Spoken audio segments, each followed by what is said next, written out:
situation ressemble alors à celle d'un archéologue devant une inscription d'une langue inconnue qui découvre par la suite une autre inscription reproduisant la traduction de ce texte en une autre langue inconnue. Il importe peu que nous acceptions ou non les deux suppositions de Maïmonide. Que la critique moderne rejette selon laquelle la Bible est un texte ésotérique et selon laquelle son enseignement ésotérique est étroitement apparenté à celui d'Aristote. Du point de vue de Maïmonide lui-même, la Bible est bien un livre ésotérique. C'est même le plus achevé de tous les livres ésotériques jamais écrits. En conséquence, lorsqu'il se mit à écrire lui-même un livre ésotérique, il n'avait d'autre choix que de prendre la Bible comme modèle. Cela revient à dire qu'il écrivit le guide en suivant les règles qu'il avait l'habitude de suivre dans la lecture de la Bible. Par conséquent, si nous voulons comprendre le guide, nous devons le lire en suivant les règles que Maïmonide applique dans cet ouvrage pour expliquer la Bible. Comment Maïmonide lit-il la Bible, ou plutôt la Torah? Il la lit comme l'ouvrage d'un auteur unique, ce dernier n'étant pas tant Moïse que Dieu en personne. En conséquence, la Torah était pour lui le livre le plus achevé jamais écrit du point de vue de la forme comme du point de vue du contenu. En particulier, il ne croyait pas, comme la critique biblique moderne nous demande de le croire, que ses défauts dans la forme, par exemple les changements soudains de sujet ou les répétitions avec variations plus ou moins importantes, soient dus au fait que ses rédacteurs inconnus avaient compilé des textes issus de sources divergentes. Ces défauts étaient pour lui des irrégularités intentionnelles, visant à cacher et à trahir l'existence d'un ordre plus profond, d'une signification profonde, mieux d'une signification divine. Ce fut précisément ce désordre intentionnel qu'il prit pour modèle lorsqu'il écrivit le guide. Ou si nous acceptons la thèse de la critique biblique moderne, nous devons dire qu'il prit pour modèle un livre qui est involontairement dépourvu d'ordre et que, ce faisant, il écrivit un livre qui est intentionnellement dépourvu d'ordre. En tout cas, le guide est assurément et de l'aveu général un livre qui manque intentionnellement d'ordre. Les têtes de chapitre de l'enseignement secret qu'il transmet ne sont pas disposées selon leur ordre intrinsèque ou en fonction d'une suite quelconque, mais sont disséminées et entremêlées à d'autres sujets. Les cas d'imperfection apparente dans la composition sont si nombreux dans le guide et si familiers à ceux qui l'étudient que nous n'avons pas besoin ici de mentionner plus d'un exemple. Maïmonide interrompt son explication d'expressions bibliques attribuant à Dieu une étendue, le mouvement local, etc., par un exposé sur la signification du mot « homme » et par un examen de la nécessité d'enseigner de façon ésotérique le Maasé, Bereshit. Tout comme la Bible elle-même interrompt l'histoire de Joseph en y insérant l'histoire de Judas et Tamar, Genèse 38. En conséquence, chaque fois que nous sommes dans le guide confrontés à un changement soudain de sujet, nous devons suivre la même règle d'interprétation que celle suivie habituellement par Maïmonide chaque fois qu'il devait faire face à un semblable défaut apparent de la Bible. Nous devons découvrir par conjecture la raison cachée du défaut apparent. Car c'est précisément cette raison cachée, accessible seulement par conjecture, qui fournit le lien entre les têtes de chapitre, disséminées sinon une tête de chapitre en elle-même. Assurément, les chaînes du raisonnement reliant les têtes de chapitre, disséminées, et peut-être même quelques têtes de chapitre elles-mêmes, ne sont pas formulées dans les chapitres, mais écrites d'une encre invisible dans les espaces vides entre les chapitres, entre les phrases ou entre les parties du guide. Un autre genre d'irrégularité se trouve par exemple dans son explication des divers groupes de commandements bibliques. Au début de chaque chapitre, il est fait référence aux livres et aux livres du Mishneh Torah dans lesquels les lois considérées ont été codifiées. Maïmonide ne s'écarte de cette règle que dans le cas d'un seul chapitre, le chapitre 41. On peut aisément se rendre compte, à partir du contexte, que cela n'est pas dû au hasard. Il y souligne avec une clarté inhabituelle la différence entre le texte des commandements bibliques et leur interprétation traditionnelle. Son intention, comme il le dit expressément, est d'expliquer les textes et non le fiqh.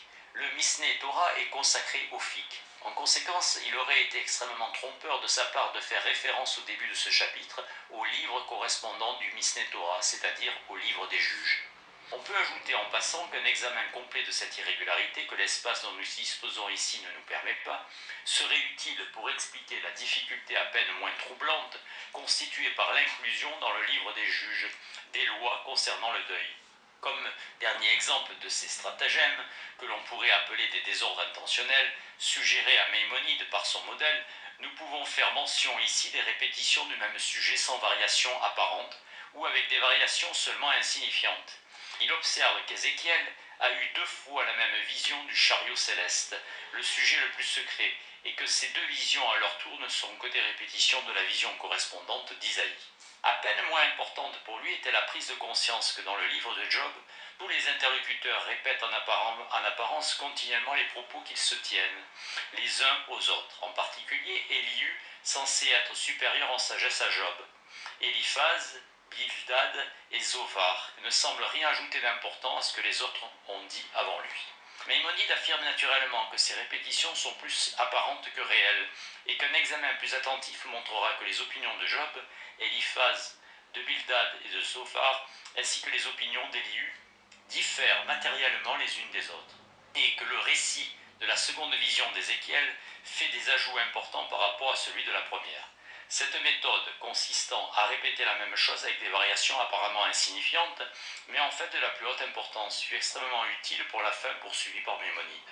On peut en trouver un exemple remarquable dans le fait qu'il répète dans le guide, avec certaines variations, la division des lois bibliques en 14 groupes, une disposition qui avait déterminé l'ensemble du plan du Mishneh Torah, donnant ainsi l'impression de ne faire que répéter les divisions effectuées dans le code, tandis qu'en fait les deux divisions diffèrent beaucoup l'une de l'autre. Comme autre exemple manifeste de l'application de la même méthode, on peut citer les différences entre la disposition des 248 préceptes positifs dans l'énumération du début du Mishneh Torah ou dans le Sefer HaMitzvot. D'un côté et de l'autre dans celle que l'on trouve plus avant dans le code. Les différences entre l'énumération des 5 opinions sur la providence dans le guide, 3, 17 d'un côté, et celle que l'on trouve dans le même ouvrage en 3, 23 de l'autre. Et les différences entre l'énumération des 3 opinions sur la création dans le guide, 2, 13, d'un côté et de l'autre celle que l'on trouve dans le même ouvrage en 2, 32. Dans tous ces cas, Maïmonide ne fait en apparence que se répéter en parlant 2 fois du même nombre, mais en fait il introduit dans les répétitions de nouveaux points de vue auxquels il n'avait pas même été fait allusion dans les premières formulations. Son explication de la méthode employée par les 4 premiers interlocuteurs dans le livre de Job, Eliphaz, Bildad et Zophar, révèle clairement la fin qu'il poursuit en agissant de cette manière. Chacun d'eux répète le sujet dont l'autre avait parlé, dans le but de cacher le sujet propre de l'opinion de chacun, afin qu'ils doivent sembler aux vulgaires que leur opinion à eux tous est une seule opinion sur laquelle l'accord est général. Autrement dit, le but de la répétition de propos conventionnels est de cacher l'insertion d'opinions non conventionnelles dans la répétition. Ce qui importe dans ces conditions, ce n'est pas l'opinion conventionnelle constamment répétée, qui peut être ou n'être pas vraie, mais les légères additions ou les légères omissions faites par rapport à l'opinion conventionnelle que l'on trouve dans la répétition et par lesquelles se transmettent les têtes de chapitre de l'enseignement secret et vrai. C'est ce que laisse entendre assez clairement Maïmonide en disant qu'un examen plus attentif du discours répétitif d'Élihu mettra en évidence le sujet supplémentaire qu'il a introduit, et ce sujet était l'intention. La question de savoir si Maïmonide a employé généralement cette méthode consistant à faire des ajouts à peine perceptibles à la première formulation par excellence, autrement dit au texte biblique lui-même, et dans quelle mesure doit demeurer sans réponse dans la présente discussion. Dans la mesure où ces règles d'interprétation semblent conférer une importance excessive à chaque mot employé par Maïmonide, nous devons avoir à nouveau recours à notre supposition initiale selon laquelle le guide est une imitation de la Bible, et en particulier de la Torah. Maïmonide lisait la Torah comme un livre dont chacun des mots est d'origine divine, et par conséquent dont chacun des mots est de toute première importance. Ce n'est certainement pas Maïmonide qui a inventé la méthode de la répétition. Farabi l'avait largement utilisée avant lui dans El Siyasat al-Madaniya, le régime politique, dans Al-Madina al-Fadila, la cité parfaite, et dans Al-Mila al-Fadila, la communauté parfaite, en répétant le même enseignement avec des ajouts ou des omissions.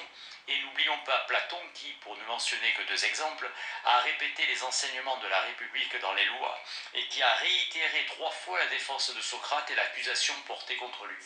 La conscience avec laquelle s'est efforcé de déterminer la signification pleine et entière de chacun des termes de la Bible, si indifférent qu'il puisse paraître, dans son contexte est connue de tout lecteur du guide, ouvrage dont l'intention première était d'expliquer certains groupes de mots de la Bible. Il appliqua expressément le même principe de lecture ou d'écriture à son propre ouvrage. Si tu veux saisir la totalité de ce que contient ce traité, afin que rien ne t'en échappe, alors tu dois relier ces chapitres les uns aux autres. Et en lisant un chapitre particulier, ton intention ne doit pas seulement être de comprendre la totalité du sujet de ce chapitre, mais aussi de saisir chaque mot qui y apparaît au cours de l'exposé, même si ce mot ne fait pas partie de l'intention de ce chapitre, car ce qui est dit dans ce traité n'est pas dû à un choix de hasard, mais à une grande exactitude et à une précision extrême. C'est-à-dire tu dois faire avec les chapitres du guide ce que Salomon a fait avec les mots et les paraboles de la Bible. Tout comme Salomon découvrit l'enseignement secret de la Bible en mettant en rapport les mots entre eux et les paraboles entre elles. De la même manière, nous pourrons découvrir l'enseignement secret du guide en reliant les chapitres entre eux et en fait les mots secrets entre eux. Naturellement, Maïmonide a lu la Torah comme un livre qui n'est en rien frivole, dans la mesure où il tenait les histoires et les poèmes pour des écrits frivoles. Il était contraint de concevoir les histoires bibliques comme des secrets de la Torah. À cause de ce mépris pour les histoires, il est tout ce qu'il y a de plus improbable que le petit nombre d'histoires qu'il a insérées dans le guide doit être estimé en fonction de leur valeur apparente.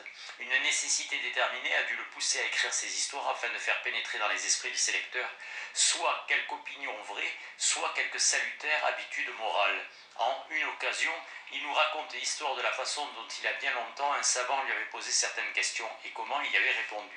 Dans la mesure où le guide est écrit avec une grande exactitude et une précision extrême, on peut affirmer en toute sécurité que la structure de l'histoire contient quelques enseignements que le thème de la discussion avec le savant ne transmet pas.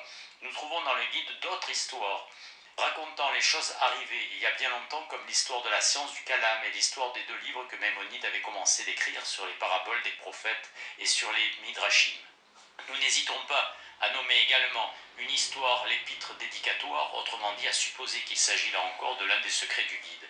Les situations du commentaire de Maïmonide sur la Mishnah et de son code, et en fait toutes les situations se trouvant dans le guide appartiennent à la même classe d'allusion. Après ces remarques préliminaires, nous devons essayer d'établir la méthode de lecture du guide sur une base plus solide, afin de parvenir à des règles qui nous libèrent de la pénible nécessité de faire des conjonctures sur les pensées secrètes de Maïmonide. Nous devons prendre un nouveau départ en examinant plus précisément la relation entre le modèle, la Bible et son imitation, ou sa répétition, le guide. Quel est le genre littéraire qui englobe la Bible et le guide, et quelle est la différence spécifique qui donne au guide son caractère spécifique? La Bible, telle que Maïmonide avait l'habitude de la comprendre, et le guide sont des livres ésotériques. Pour ne citer qu'une affirmation de l'auteur, son intention en écrivant le guide était de faire surgir brusquement les vérités pour les faire disparaître ensuite à nouveau. Le dessein du guide est donc non seulement de dévoiler la vérité, mais également de la cacher.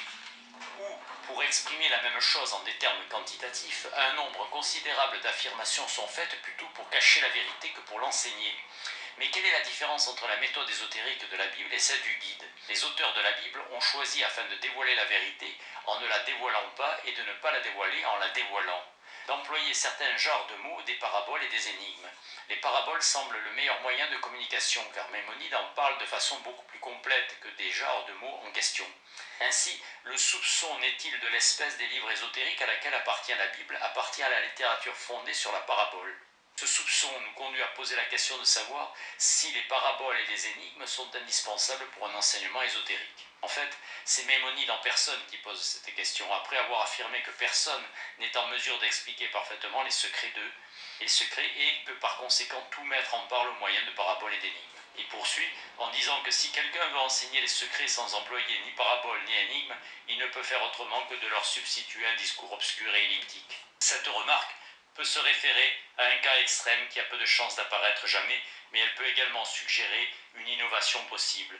Que ce cas soit probable ou non, et que Maïmonide soit ou non disposé à introduire cette innovation, la substitution qu'il indique est certainement possible. Ainsi, sa remarque implique la reconnaissance qu'il existe une espèce de littérature ésotérique sans parabole, et par conséquent que l'on peut justement caractériser comme littérature à parabole l'espèce de livre ésotérique à laquelle appartient la Bible. La question de savoir comment éviter paraboles et énigmes lorsqu'on parle de secrets est à nouveau soulevée par Maïmonide un peu plus loin dans l'introduction générale de son ouvrage, dans son examen de l'explication des paraboles. Il discute de cette question en nous racontant une histoire. Il raconte qu'il était une fois, il avait entrepris d'écrire 2 livres en vue d'expliquer les paraboles de la Bible et celles du Midrashim, mais que lorsqu'il s'est essayé à écrire ses livres, il s'est trouvé confronté à un dilemme. Ou bien il pouvait donner cette explication sous forme de parabole, procédure qui consisterait seulement à échanger deux individus de la même espèce, ou bien il pouvait expliquer les paraboles dans un discours sans parabole, auquel cas l'explication ne conviendrait pas au vulgaire. Dans la mesure où les explications données dans le guide ne sont pas adressées aux vulgaires, mais aux lettrés, nous pouvons immédiatement nous attendre à ce que ces explications soient dépourvues de paraboles. En outre, nous savons, grâce à une affirmation antérieure de Maïmonide, que l'on peut éviter de présenter l'enseignement secret en paraboles et en énigmes. On peut les remplacer par un discours obscur et elliptique, c'est-à-dire par des modes d'expression convenant exclusivement aux lettrés, lesquels par ailleurs sont capables de comprendre par eux-mêmes, surtout dans le cas d'une explication de texte en forme de parabole. Il n'est pas seulement possible, il est même nécessaire d'éviter les paraboles. Une explication en forme de parabole serait exposée à objection, si justement élevée par Maïmonide lui-même que cette explication remplace simplement un individu d'une espèce par un autre individu de la même espèce, ou en d'autres termes, qu'il ne s'agit pas du tout d'une explication.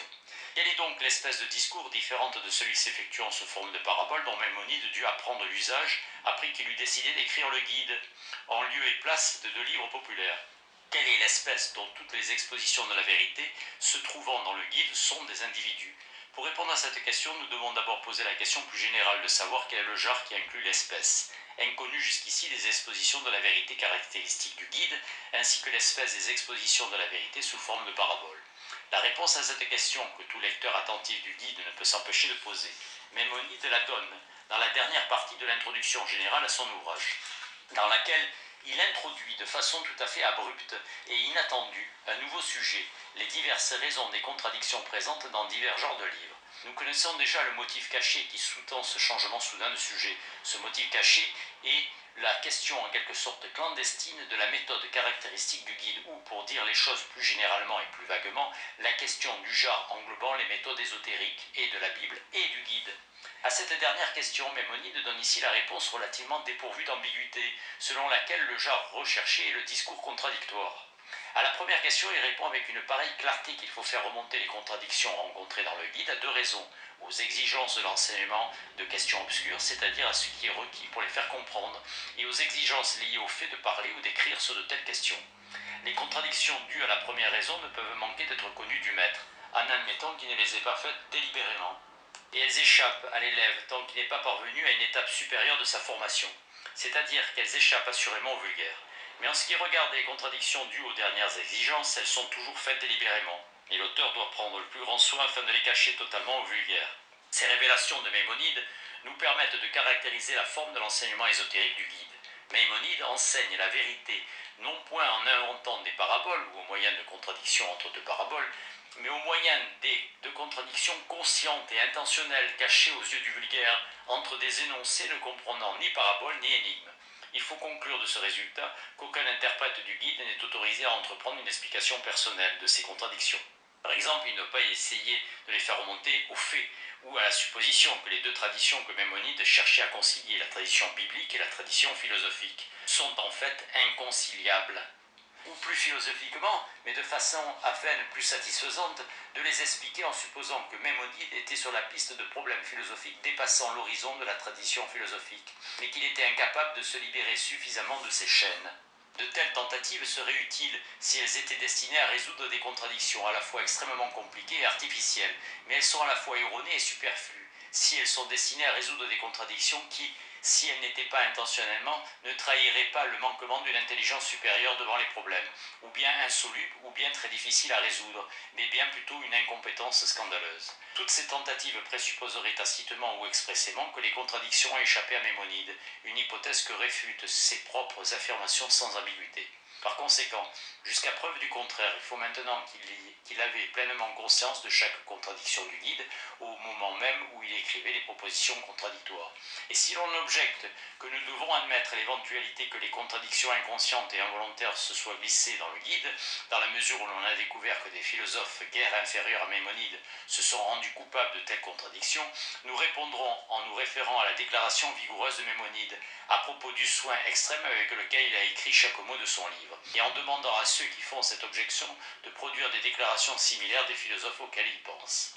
Par conséquent, le devoir de l'interprète n'est pas de résoudre les contradictions, mais de découvrir dans chaque cas laquelle des deux propositions était considérée comme vraie par Maïmonide, et laquelle était simplement utilisée par lui comme un moyen de cacher la vérité.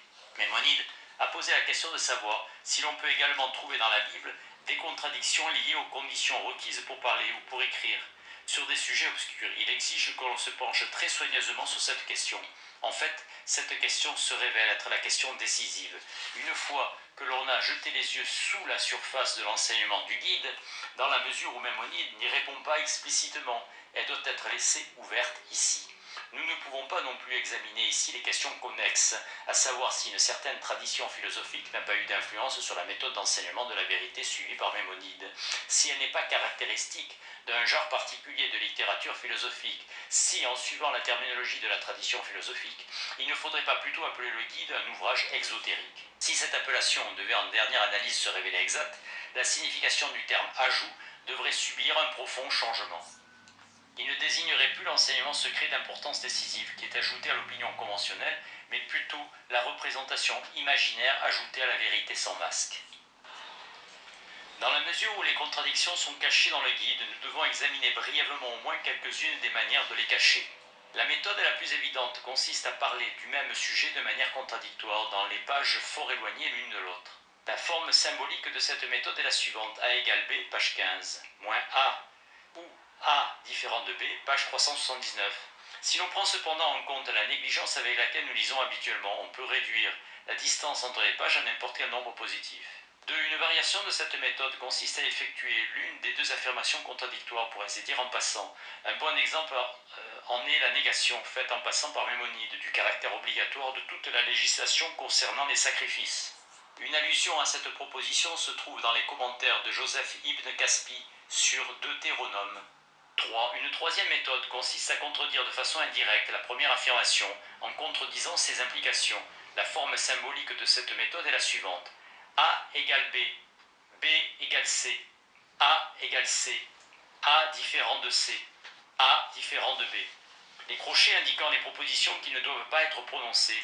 On peut l'illustrer par la contradiction entre l'affirmation selon laquelle l'un des sujets principaux du guide est le Maaseh Bereshit et l'affirmation selon laquelle d'un côté le Maaseh Bereshit est la physique et de l'autre la physique ne fait pas partie des sujets du guide, ou encore par la contradiction entre l'affirmation selon laquelle l'explication des secrets est impossible par nature et l'affirmation selon laquelle l'explication des secrets est interdite par la loi. 4. Une autre méthode consiste à contredire indirectement la première affirmation, mais en paraissant la répéter alors qu'en fait on y ajoute ou on en nommait une expression apparemment négligeable. La forme symbolique de cette méthode est la suivante: A égale B, B égale bêta plus epsilon, A égale bêta moins, entre guillemets, A différent de B, fermez les guillemets. Une autre méthode 5 consiste à introduire entre les deux affirmations contradictoires une assertion intermédiaire qui, sans contredire en elle-même la première affirmation, lui devient contradictoire avec l'ajout ou l'omission d'une expression apparemment négligeable. L'affirmation contradictoire se glisse comme une répétition de l'assertion intermédiaire. La forme symbolique de cette méthode est la suivante: A égale B, A différent de bêta, entre guillemets, B égale bêta plus epsilon, A différent de B. 6. Employer des termes équivoques. La forme symbolique en est A égale C, ouvrez les guillemets, ou C égale B, A égale B, ou C différent de B, A différent de B. Par exemple, la phrase « une affirmation déterminée est un ajout » peut signifier un véritable ajout à une fausseté, ou un ajout faux à la vérité. Puisque nous parlons de mots ambigus, nous pouvons indiquer leur grande importance pour le lecteur du guide. Selon Maïmonide, la Bible enseigne la vérité en utilisant certains genres de mots ainsi qu'au moyen de paraboles, tout en excluant ces dernières de son propre ouvrage. Il n'indique nulle part son intention d'éviter les premiers, et en particulier les mots ambigus. L'expression de mots ambigus est elle-même ambiguë. Employée comme un terme technique, elle désigne un mot appliqué à deux objets qui sont en commun une ressemblance par rapport à une certaine chose, ressemblance accidentelle pour les deux objets et qui ne constitue l'essence d'aucun d'entre eux. En un autre sens moins technique, mais à peine moins important, elle signifie un mot dit à propos. Car selon Maïmonide, cette expression biblique caractérise une parole dite selon ces deux aspects, ou une parole qui a deux faces, c'est-à-dire qui a une face extérieure et une face intérieure. Par exemple, une face extérieure utile pour la condition convenable des sociétés humaines et une face intérieure utile pour la connaissance de la vérité. La maladresse apparente avec laquelle le sujet apparent est introduit est le signe que l'ensemble du passage, qui traite en apparence seulement de parabole, a effectivement encore une autre signification. Une parole ambiguë, au second sens, serait par conséquent une parole dont une face serait tournée vers le vulgaire et l'autre face serait tournée vers l'homme qui comprend par lui-même. Ce ne sont pas seulement les discours ou les phrases, mais aussi les mots à deux faces qui furent indispensables à Mémonide lorsqu'il s'est essayé à dévoiler la vérité au second, tout en la cachant au premier. Car une phrase cache beaucoup moins parfaitement un secret qu'un mot, dans la mesure où un mot est quantitativement beaucoup plus petit et par conséquent ceteris paribus, une bien meilleure cachette qu'une phrase tout entière. Cela est spécialement vrai pour les mots courants discrètement placés dans une phrase discrète. Ce sont précisément de tels mots courants à l'ambiguïté cachée auxquels pense spécialement Mémonide lorsqu'il demande au lecteur d'attacher une très grande attention à chaque mot qui lui arrive, ou plutôt qu'il semble lui arriver par hasard, d'employer. Et lorsqu'il jure fortement de n'expliquer aucune chose du guide, pas même un seul mot, qui exprime quelque chose que des autorités juives antérieures n'ont pas déjà accepté et ouvertement enseigné. Évidemment, l'explication d'un mot ne peut pas constituer un problème si grave, à moins que ce mot ne soit rempli d'un puissant explosif susceptible de réduire à néant toutes les croyances qui ne sont pas fermement fondées en raison, c'est-à-dire à moins que sa signification effective et cachée ne prête à quelque affirmation importante un sens totalement différent, voire diamétralement opposé à celui qu'elle aurait si ce mot particulier devait être accepté dans sa signification apparente ou conventionnelle. Un tel mot ne doit-il pas être appelé un mot ambigu, un mot dit à propos? Toute considération générale mise à part, on peut citer un bon nombre d'exemples individuels de termes ambigus employés intentionnellement par Mémonide. Ces termes sont les suivants: les sages ou les instruits, les hommes de spéculation, les vertueux, la communauté des croyants en l'unité de Dieu, le gouvernement et providence, ajout, secret, croyance, action, possible,